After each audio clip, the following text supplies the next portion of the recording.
If you're a regular viewer, you've heard us say before that it's always the right time to defend the rights of Jamaicans living with a disability. Recently, an important legislative action was taken to ensure this segment of the population is empowered to enjoy all that society has to offer its citizens. There is more we are discussing inside Jamaica Magazine today, and you won't want to miss any of it. I'm Adrian Atkinson. Welcome.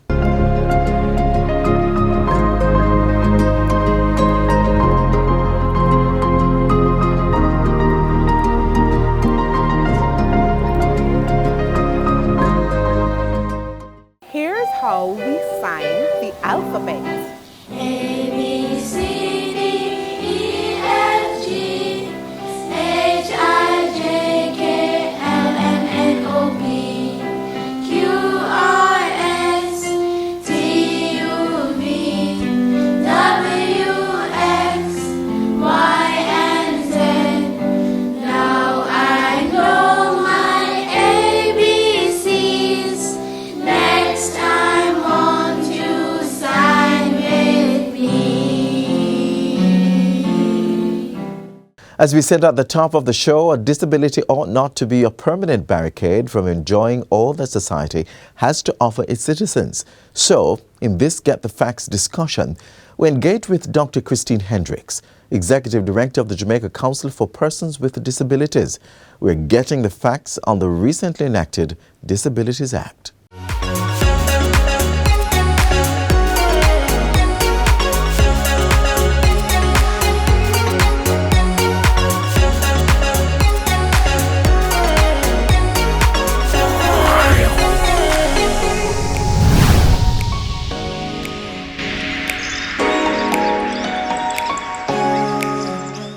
Welcome to Get the Facts, the program that provides you with information on government policies and initiatives.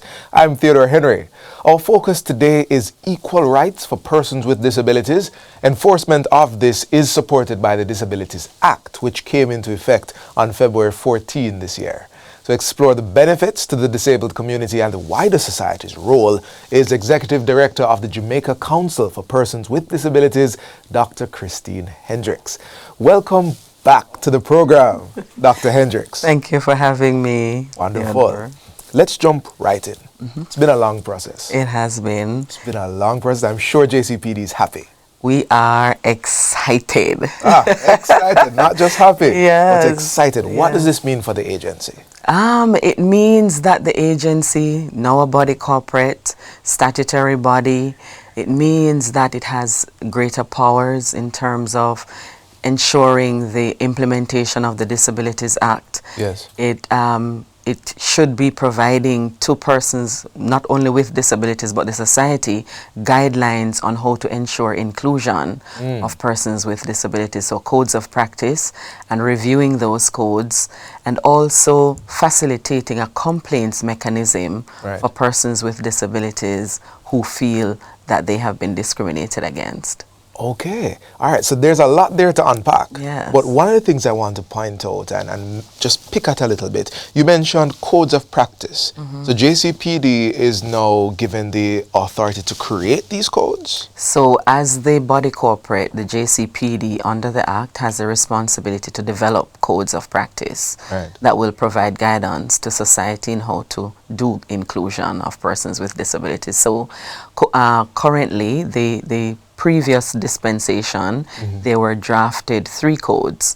One for education and training, one for employment, and one for healthcare and health facilities. Can I just jump in here? Are these new inclusions to the Act or strengthening of what has been what existed? So the Disabilities Act mandates the council to develop these codes as part of the legislative framework that will provide guidance, because inclusion is not something that is, what should I say, automatic, because we have not done it for so long. And so to avoid discrimination, the JCPD is mandated to develop these codes, because although the Act has punitive measures, really what we want is a change of attitude and a change in the culture of our, in terms of our Jamaican culture towards persons with disabilities.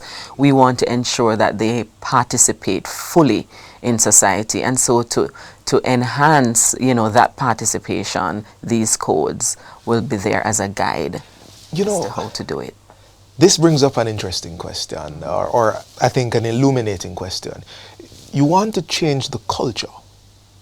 I don't think most people know how many such persons this change benefits.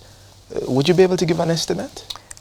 If we utilize the World Health Report of 2011, it gives us an estimated 15 to 17% of the population. And that could be anywhere between 400 or 450,000 persons. Of course, the Jamaica Council for Persons with Disabilities doesn't have even quarter of that amount as yet. Registered. But as we embark on the programs of the new entity, I'm sure persons will want to be registered, because there are benefits. There were benefits before, and there will be greater benefits going forward. Understood. We're going to talk a bit more about registration, but as you've underlined, this is not an insignificant number. No. These are many Jamaicans. Quite a number of Jamaicans. So let's talk about advocacy. JCPD is an advocacy body. Yes. And you have been doing advocacy over the years. Right. Can you underline and point out some of the areas where you have done and acted out advocacy, and what are some of the improvements that we've seen? Over the years, we have, encouraged, because that is what we could do then, encourage the society to understand and accept persons with disabilities as part of, the human diversity, accept persons in terms of employment, do not readily dismiss if someone acquires a disability on the job. We have worked in educational institutions. Before moving from employment, have you seen a change in the attitude? We have seen changes in the attitude. I recall back in the day, way back in maybe the 90s or early 2000, persons with disabilities were not in the employment space as much as they are now, or there were not private entities requesting persons with disabilities to be in employment. We never heard the private sector organization of Jamaica talking disability. Now they have a specific committee dealing with matters of disability and inclusion of persons with disabilities, and encouraging their members to ensure that they, employ persons with disabilities. You would be familiar with the work of, one of the major telecommunication giants here in Jamaica, really employing and pushing matters of persons with disabilities and empowering, their development and so on. And so disability matters have come full circle from being not discussed at all to being front and center, right there in the public space. Dr. Hendricks, we absolutely have to do some more conversation on this piece, but we are going to go to a break. We have been discussing creating an inclusive environment. That's a task that's being carried out by the Jamaica Council for Persons with Disabilities. We continue the conversation on the other side of this break. Stay with us.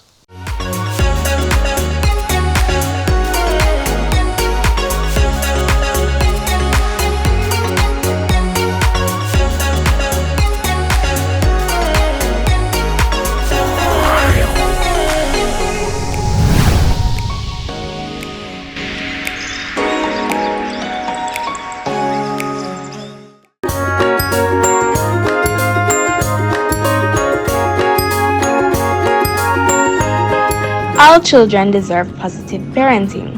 Why not pamper us? Be patient with us. Make time to teach us, and of course, play with us. Celebrate milestones with us, and don't forget to be our #1 supporter. Do all these things and practice positive parenting today.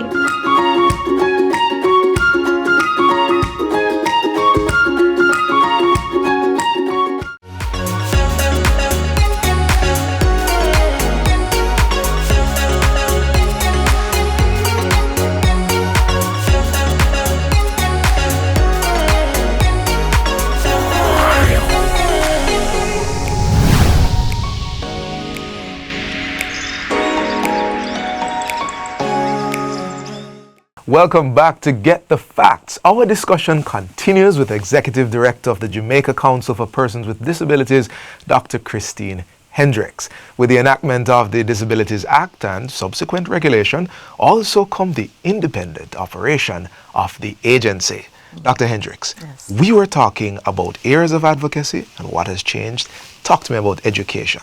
Okay, so over the years, we have seen a shift or a gradual shift to greater inclusion of persons with disabilities in the education system. Right. Of course, there's a special education unit within the Ministry of Education that does their own advocacy and their own work, but we have seen them ensuring that there is greater facilitation of the inclusion, pull out areas for persons who have challenges in the classroom and persons with disabilities.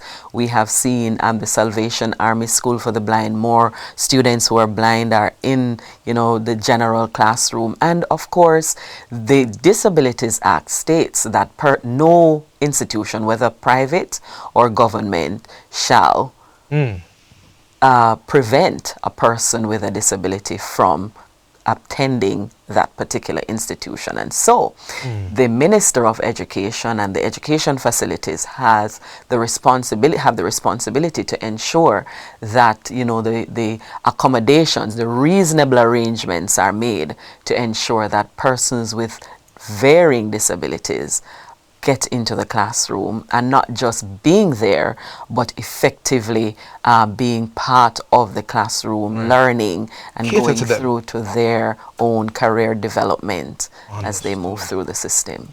Understood. I know we could talk about transportation, healthcare, driving, home ownership, but I want to go somewhere else just for a moment. We have been discussing advocacy of JCPD Yes. before Yes. the act passed, before you became a statutory body. Now what has changed? The fact that the JCPD now having the authority through the regulations to mandate or to ensure that persons with disabilities are not discriminated against. Yes. If persons with disabilities feels aggrieved or feels that they have been discriminated against in any area that the Act points out, they can go to the JCPD to make a complaint. Right. And this complaint would be investigated by the body corporate, by the statutory body, and if it is that the matter cannot be settled by some intermediary means, then it triggers to go to the Disabilities Tribunal. Ooh, that's a big one. Yes. Talk to me about that. So the tribunal will have a secretariat, and that secretariat will take the matters, present them to the tribunal, which is a body of three-member body that will hear the matters of discrimination and settle them. Right. And according to the Act, the decision of the tribunal is final, unless there's a matter of law where it can then be taken to the Supreme Court. As director, you mentioned that you were excited, not just happy, but excited. And I can just imagine that the agency will be much more effective. Indeed. We will have greater staff because the entity will be able to recruit its own staff. It will be able to manage its own resources. It will be able to invest. And so much more will come to the JCPD than, what was there previously. Before, under the Ministry of Labor and Social Security as a department, the ministry had to carry out business on the JCPD's behalf. Right. And now, as a statutory body, the JCPD will be able to carry out its own contracts and its own business, to be more effective and efficient in serving the population of persons with disabilities. So it's a matter of focus, isn't it? Yes, it is. The ministry has a significant amount of things on its plate. Indeed. Now, this 15 to 20% of Jamaican population has someone swinging specifically for them Yes. in their corner. Indeed. Man, that must be Very encouraging. It is. Persons with disabilities have expressed, because they have watched the process from 2003. Okay, I can. I'm feeling a bit of the excitement as well. Now, right at the start of Get the Facts, we mentioned that there's 15 to 20% of the Jamaican population, but that doesn't necessarily reflect how many people are registered with the JCPD. It does not reflect it at all. The World Health Organization says 15 to 17%. So that, that will round out about 450,000 or thereabouts, right? So, but the JCPD currently has in its register or database a little over 13,000 persons. Yes. That is minuscule in relation to what the population truly is. I'm not going to do the math on camera. Right. So we have a mammoth task ahead of us to ensure, through public education, through going into the nooks and crannies, through our social workers, that the new entity will now have a social worker per parish. You can hire yourself. Right. And so more persons will be reached, over time. And I'm sure with the benefits and with the fact that, an entity will be here sounding your cause, more persons will be encouraged to register. I want to ask about the benefits, but I want to tie a question to it. There are benefits, but sometimes it can come across as if only if I have a problem do I need the JCPD. So talk to us a bit about why be a member, even if I don't have a problem right now. Registering with the Jamaica Council for Persons with Disabilities enables persons to get the benefits and privileges that could be accrued to them based on, what the Act would provide for. It enables persons in school, for example, to get certain benefits when they're doing exams, certain leeways, certain, privileges, I may add. So I didn't even know I needed this. Right. And so if it is that you do not declare that you have a disability, then you will be treated as the typically developing student. And so benefits that you could get to allow you to do your exams at a more reasonable pace according to your disability, then you wouldn't get that. There is also tax exemption that many persons may not know if they are employed, have a disability, and if it is that the Ministry of Health so deems that the disability is severe enough to meet the criteria of the Income Tax Act, then persons having applied through the JCPD and approved by the Ministry of Health and further approved by the Minister of Labour and Social Security can get exemption from income tax. Being a member, you mentioned approved by. Being a member of JCPD cuts through that approval chain. Yes, because we facilitate the process. That makes it clear to me. We are pretty much out of time. There's so much more we could talk about, but do you have a final word? Just to encourage the society to embrace persons with disabilities, embrace the Act, the Disabilities Act, know what it says, know how it will impact you as an organization, know what you need to put in place to ensure that your entity is ready, for the implementation of this Disabilities Act. And also for persons with disabilities to recognize that they too have a responsibility. They have rights, but they also have responsibility to ensure that they too do their part to ensure that this inclusion takes place for their benefit. Dr. Hendricks, it has been a lovely conversation. Yes, it has been. This has been Get the Facts. Our guest, as I mentioned, was Executive Director of the Jamaica Council for Persons with Disabilities, Dr. Christine Hendricks. We want to thank you for watching, and until next time, I'm Theodore Henry. Take good care.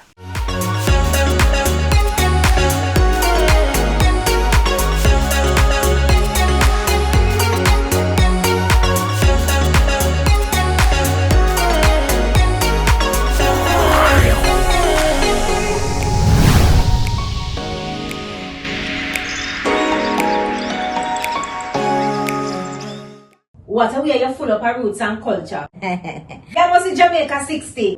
Jamaica 60? What a piece of news, Miss Matty. I feel like my heart going bust up. Just in, the island of Jamaica is on the verge of celebrating its 60th year of independence. A whole we have to celebrate it now. They say the people them, you know, them come here, you know. But you see, when our people decide, say the other people them free paper, burn up, them say if it's war, start it, whatever. We all collect medal panta for it, you know. Medal. Amount of tongue we give them, you know. The celebrations are slated to begin on January 1st, 2022. Organized by the Ministry of Culture, Gender, Entertainment and Sport. We have more in this report. I am on site and planning activities are ablaze. Persons are advised to download the Reggae Jamaica app to know what it pre. Activities for the Jamaica 60 celebration. Yeah. If you download the app to get the updates then. There is something else we want you to take away from today's show. Take responsibility for the solid waste that you generate. A simple but important message. Here's what the NSWMA is doing to encourage this in one of our towns.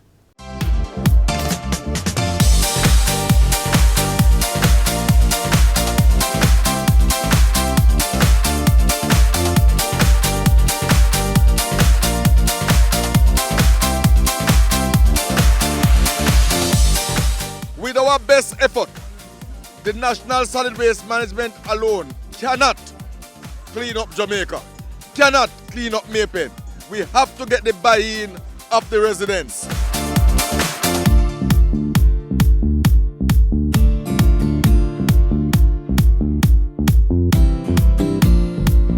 What is Bag It Up? Bag It Up is simply saying to you, take responsibility for the solid waste that you generate. As small as an ice cement bag, paper, as small as a Wrigley's wrap, don't throw it out through the car window. Don't drop it at your foot. Put it in a bag, pack it up, bag it up, so that we can come and take it. We want to encourage containerization in the very minimum. We don't want you to believe that it's only when you have a lot of garbage that you must take responsibility for it. We want you to take responsibility for just that little biscuit paper, even the little biscuit paper, the little thing that wrap up the little bun that you eat, the little patty bag.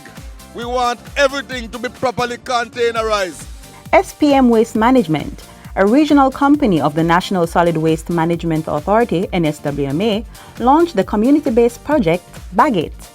It seeks to address issues associated with littering in the town of Maypen, Carindon.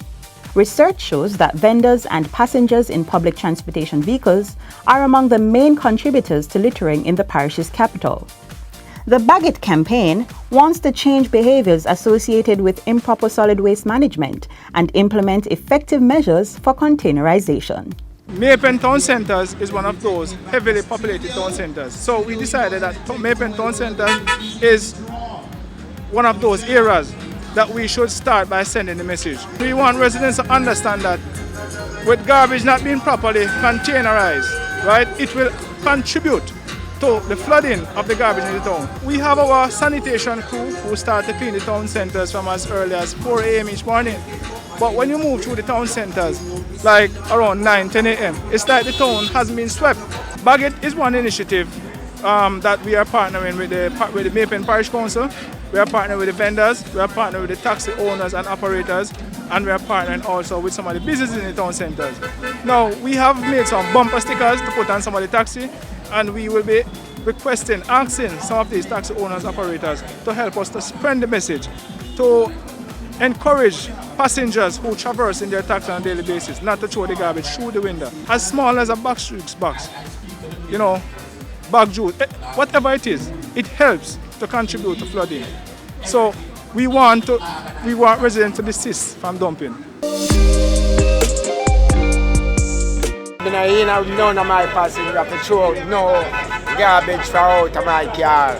Because we have a bag, sit there. Any passenger eating in my car and throw things through my window, I throw them out of the car at the same time. I must leave it in the car, and at the end of the day I took it out, chuck it in the bin. Now, if persons want to eat in the car, and instead of them throwing the garbage outside the window, they can put it in the car, in the bag. As it relates to the vendors, we have made some bibs And we'll be giving those bibs to some of the vendors in the market as much as possible. Now, with the bibs, what will happen is that they will wear the bibs, and the bibs will bear the sign, bag it, and also do the right thing. Now, we are asking the vendors in Maple Town Centre to talk to some of their customers who come in on a weekly and a daily basis. Listen, look here, just stop throwing the garbage all over the market, because guess what? When the garbage clog up the drains, it helps the market to flood out. It's a good purpose that we should put our garbage in and don't litter the place and keep our surroundings clean.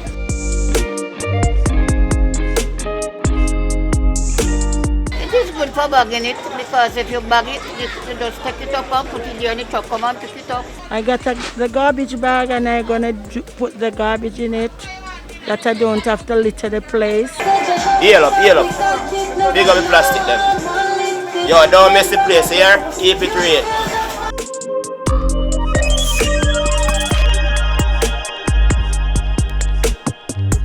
Across the country, you have different audiences. So we have to target various groups to help us spread the message. So the vendors will help us, the taxi owners, operators will help us, right? The people who own the supermarkets, restaurants, etc., we want them to help us as well. Right across Jamaica, we have the challenge where some people believe that they must just throw things out. They must just discard items at will. We want to inculcate in the minds of people from very early that we are responsible for the solid waste that we generate.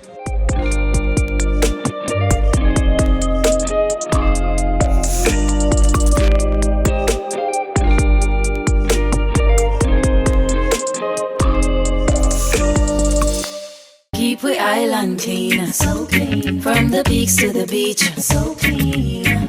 No dirty up Jamaica, please don't do it.